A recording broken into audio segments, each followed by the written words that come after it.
माझं सोलापूर न्यूजमध्ये आपल्या सगळ्यांचं स्वागत. आता मी सांगतो, मी आपल्याला आजही सांगतो आणि अगोदरही सांगितलं आहे, या शहरातले तिन्ही आमदार सक्षम आहेत. सुभाष बापू सिनियर आमदार आहेत, सिनियर मंत्री आहेत, भारतीय जनता पक्षाचे नेते आहेत. विजय मालक सिनियर आमदार आहेत, तेही भारतीय जनता पक्षाचे नेते आहेत. पालकमंत्री म्हणून काम केले, मंत्री म्हणून काम केले. देवेंद्रजी नगरसेवक म्हणून काम केलं. आता आमदार म्हणून खूप चांगलं काम करताना आपण सगळेजण पाहताय. त्यामुळं त्या तिघांनी एकत्र असणं किंवा माझ्या बैठकीला असं कोणी सांगितलं, तिघांनी मिळून माझं पालकमंत्री म्हणून स्वागत पहिल्या दिवशी केलं तेव्हा तिघही होते. त्यानंतर जेव्हा कधी आम्हाला आवश्यकता होती तेव्हा सगळेजण आम्ही एकत्र होतो. जेव्हा कधी आमचे शहराच्या विकासाचे निर्णय घ्यायचे तेव्हा आम्ही एकत्र बसलो, चर्चा केल्या आणि चर्चा करून आम्ही निर्णय घेतले. त्यामुळं तुम्हाला असं वाटतं तसं नाही. त्यामुळं मी आजही सांगतो, आत्ताच मी विजय मालकांच्या इथं कार्यक्रम करून आलो. त्यांचाही कार्यक्रम विकास कामाचे चालू आहेत, त्यांचे बाकीचे कार्यक्रम चालू आहेत. त्या दृष्टीनं बापूंच्या कार्यक्रमात व्यस्त होते, तिथून त्यांना जवळ होते, या म्हणलं ते आले. आणि आता तुम्हाला इलेक्शनच्या पार्श्वभूमीवर नाही, या शहराच्या विकासाचं एवढं मोठं काम उभं राहतं.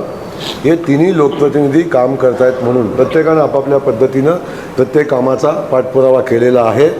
म्हणून विमान चालू झालं, म्हणून पाणी पुरवठा पूर्ण झाला, म्हणून स्वच्छतेची कामं होत आहेत, म्हणून आपण बघतो की पाणी पुरवठ्याची कामं मंजूर होत आहेत, म्हणून IT पार्क मंजूर झालं. याला कारण आहे की सगळ्यांनी संयुक्त काम केलं. मी आपल्याला क्लिअर सांगतो, माझी जबाबदारी नाही असं मी अजिबात म्हटलेलं नाही. मी सांगितलं की आमच्या शहराचं नेतृत्व करायला सक्षम आहे. त्यामुळं या शहरातल्या युतीच्या संदर्भातले सगळे अधिकार शहर अध्यक्षांनी इथल्या तिन्ही आमदारांना पक्षाने दिलेले आहेत.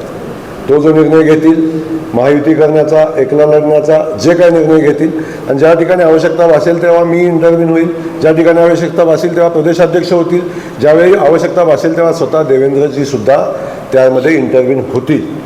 भारतीय जनता पक्ष अगदी केंद्र पातळीपासून बॉटमपर्यंत प्रत्येक निवडणुकीत सक्रिय असतो. जिथं आवश्यकता असेल तो घटक त्यामध्ये सहभागी होतो. त्यामुळे बिलकुल चिंता करू नका. महायुतीचा निर्णय घेण्यासाठी आमचं नेतृत्व सक्षम आहे. आमचे नेतृत्व सगळ्यांशी चर्चा करतील, वाजवी मागण्या असतील, प्रत्येकाने आपापल्या क्षमतेनुसार जर इथं वाटा मागितला आणि तो आमच्या स्थानिक लोकप्रतिनिधींनी मान्य केला तर महायुतीसुद्धा होईल. आणि गरज पडली तर आम्ही स्थानिक नेतृत्वाशी चर्चा केल्याशिवाय, पाठीमागं बोललो, बापू बाजूलाच बसलेत माझ्या, कुठलाही निर्णय होणार नाही हे मी तुम्हाला आपल्याला क्लिअर सांगितलेलं आहे. खोदून आता काही जरी किती खोदलं तरी आता काय निघणार नाही. मी आपल्याला क्लिअर सांगतो की या शहराची निवडणूक लढण्यासाठी आमचा पक्ष सक्षम आहे आणि ज्या ठिकाणी आवश्यकता भासेल त्या ठिकाणी पक्ष निर्णय घेईल. जो काय घेईल तो तुमच्या सगळ्यांच्या समोर येईल.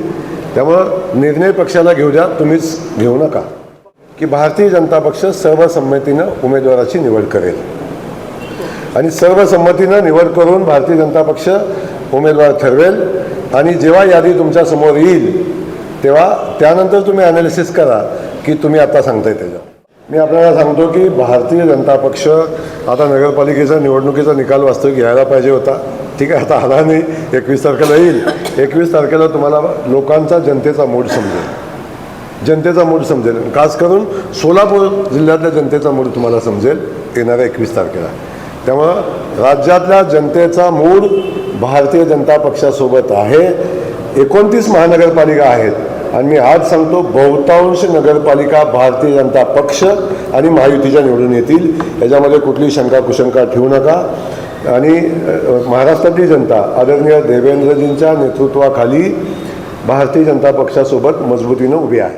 मी आपल्याला सांगतो, आम्ही जो शब्द दिलेला आहे तो शब्द पूर्ण केलेला आहे. उड्डाणपुलाचं मी स्वतःहून सांगितलं, तुम्ही सांगायच्या आधी सांगितलं की आम्ही उड्डाणपुलाचं काम चालू करू नाही शकलो, परंतु त्या ठिकाणी असणारा रेल्वे, त्या ठिकाणी जो प्रत्येक केंद्रीय एजन्सीच्या, सेंट्रल गव्हर्नमेंटच्या काय जागा आहेत आणि त्या जागांचं हस्तांतरण करताना काय अडचणी येतात तुम्हाला कल्पना आहे.